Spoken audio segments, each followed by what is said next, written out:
Hello teammates, welcome back to this week's Team Talk. Now, would you like to master better fitness, save time, maximise your training in a more intense way? Then this method is not only going to help your body but your brain as well. It's going to strengthen your coordination and improve your performance all in one go. Now, I don't know about you, but I like the sound of that. I like to kill two birds with one stone and get the most bang for my buck while I'm training, especially when we have busy lives and we have to save some time here and there. And if we can do that with our exercise, all the more better for it. Now, what I'm going to be talking to you today is about what we call integrated exercise. I'm going to explain why it's good for you and what it is. And then towards the end, I'm going to be sharing with you a couple of examples of the ones I like to use and how you can then implement them into your routine. Now, everyone talks about muscle strength and muscle quality. I did a video about it previously, and actually I'll pop a link to it at the end of this video, so you could just hop across at the end if you want to find out a little bit more about that.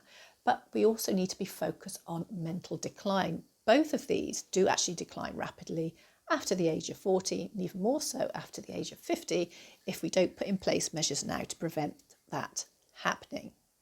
And this is why this particular method is going to be really good, because what it does, it helps get the body working in synergy. So the bottom half of the body with the lower part of the body, but also engaging the mind with it. So you have to become very focused on what you're doing and very aware of your body. Why is this really important? Well, as I said, about particularly when it comes to mental decline, you're looking at things like your cognitive abilities, your executive function. So when we talk about these things, you're looking at not just your memory, but your planning, your timing, your organisation skills, your problem solving. You're looking at also things like your spatial awareness, all your response times, your reaction times, how you adapt and change to changes in your environment and little challenges that are coming your way. Can you do this efficiently? And this is really important, especially even more so actually if you want to play sport as well. So those things like spatial awareness, response, reaction times are really going to be helpful in terms of helping you to avoid injury, because you don't want more injuries, because obviously that affects your health and your fitness, things like your muscle strength and muscle quality, and you have to build it all up again. And as we say, we don't want to be wasting time doing all of that. So this exercise is a really great way to put in place those preventative measures, but in a more fun and dynamic way. And it also replicates things we do in everyday life. So it's not just about going out and playing sport. It's really useful for everyday life. Now, what happens is they've actually found that when it comes to injuries in particular, and we want to avoid injuries all the time if we can, is they tend to happen more in what we call frontal plane movement and transverse plane movement. Now, frontal plane movement is when we're moving from side to side, because we're not just walking and moving in a linear way.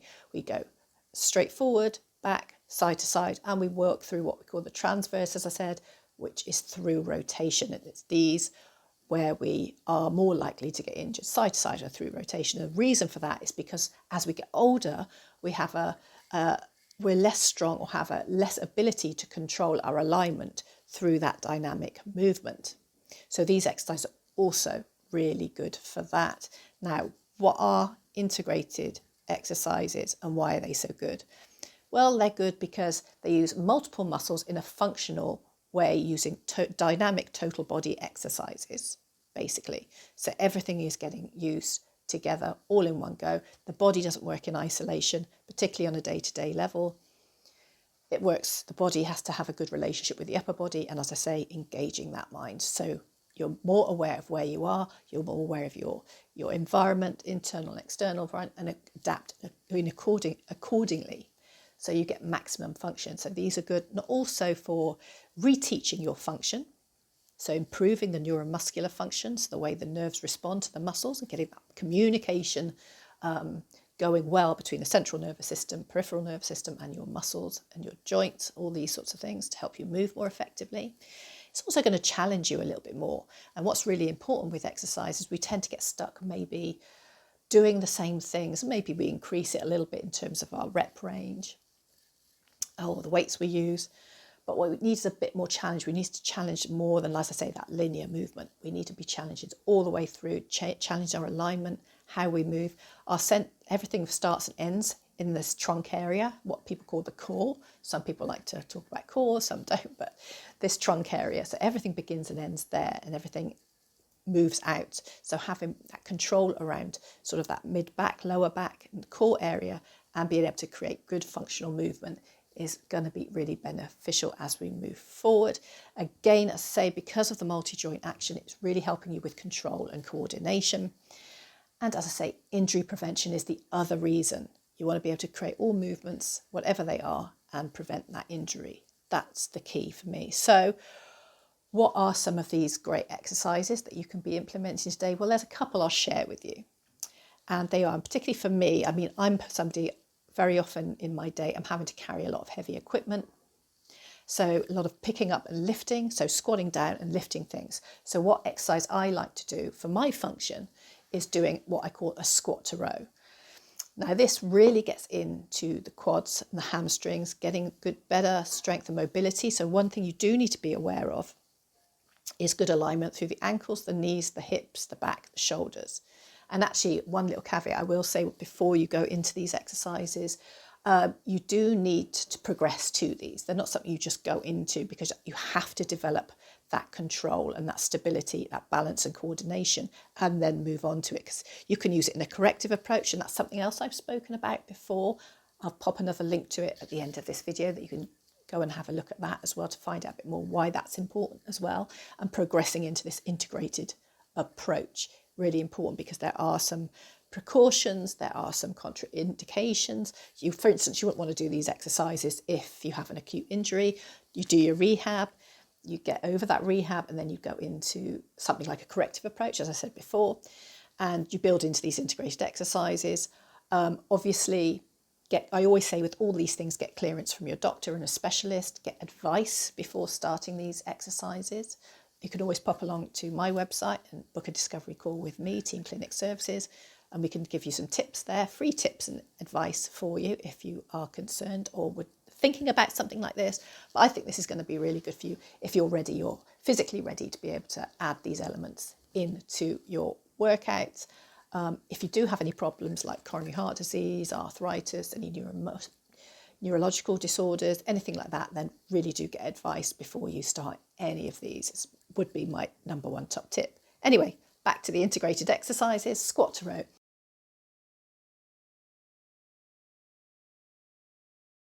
So I think this is really good for anyone if you're doing a lot of heavy lifting and picking things up. Really good exercise.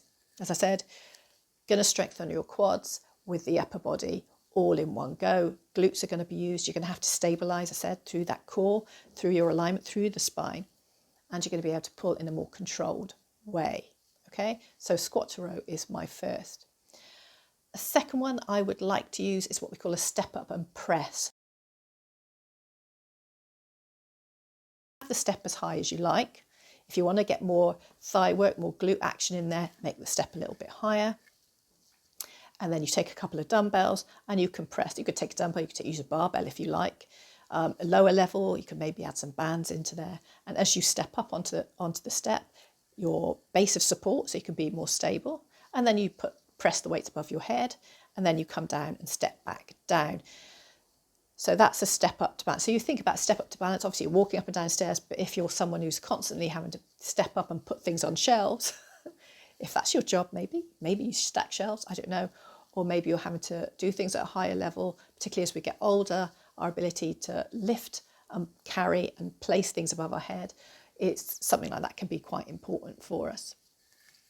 Next exercise I like to use, and you do have to be careful if you're having knee problems, because you do need to get the good range through the knees and the hips and the ankles, is a lunge. So, and you could do a lunge and you could do it using rotation. So you can use a medicine ball or a dumbbell, using it for rotation as you walk. So it's a walking lunge.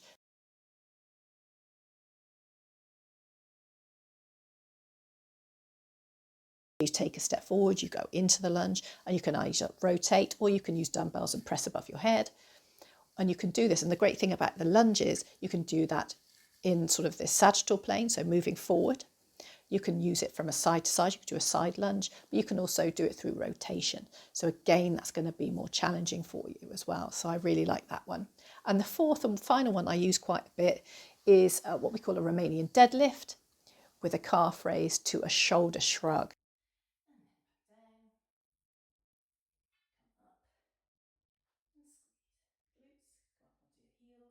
So it's a little bit more complicated. Obviously, be careful of how you hinge at your hips and having a slightly soft knee.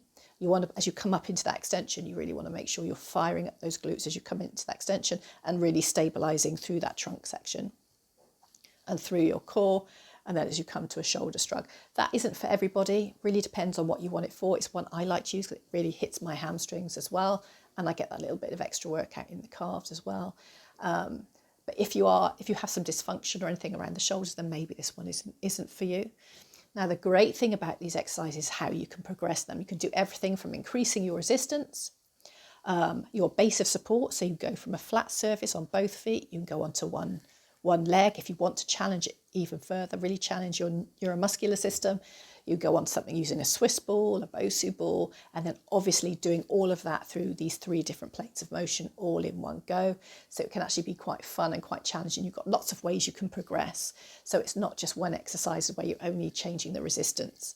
Also as well, and then when it comes into more sports-based, you want to be able to also progress it using speed as well, so you can become more dynamic with it. So as you become more stable, as you gain more and more control, you can add in those speed elements. And that's just sometimes where you can actually then start adding in maybe some drills and stuff like that as well, which you can add on to that, which is, that's another video on another day.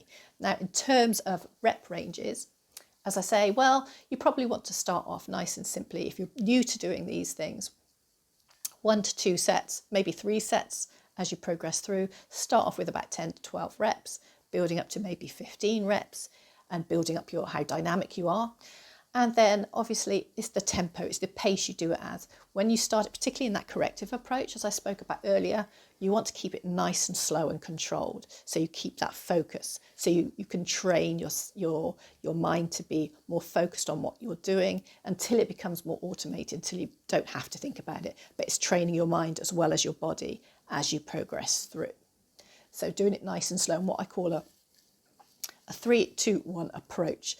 So what you want to do when you're into the concentric phase, so the positive phase of the exercise, you move into it for about the count of 1 second. And then what you want to do is hold that position for 2 seconds. And then as you come out of that move and you go through the eccentric move or the negative phase, then you want to slow the movement down to about 3 seconds. So you get back to the starting position in about 3 seconds. And that's going to help improve your control. It's going to improve your endurance and your strength as well. So having that control. Once you've built that control, you can chain up the tempo and make it faster and quicker, depending on your goals, depending what it's for and what you want to achieve, whether you're recovering, whether you want to get back to fitness, you're a beginner or you want to get back to fitness, start off nice and slow, or if you want more dynamic because it's more sports performance based. But it all depends, like I say, on your goals and what you want to achieve. So I hope that's been interesting. I hope you're thinking of looking into maybe implementing some of these total body exercises and strengthen, like I say, that mind-body connection. It's really, really important as we get older. But for now, I would like to thank you for joining me this week, and I look forward to seeing you next week on Team Talk. Have a fantastic day. All the best and see you soon.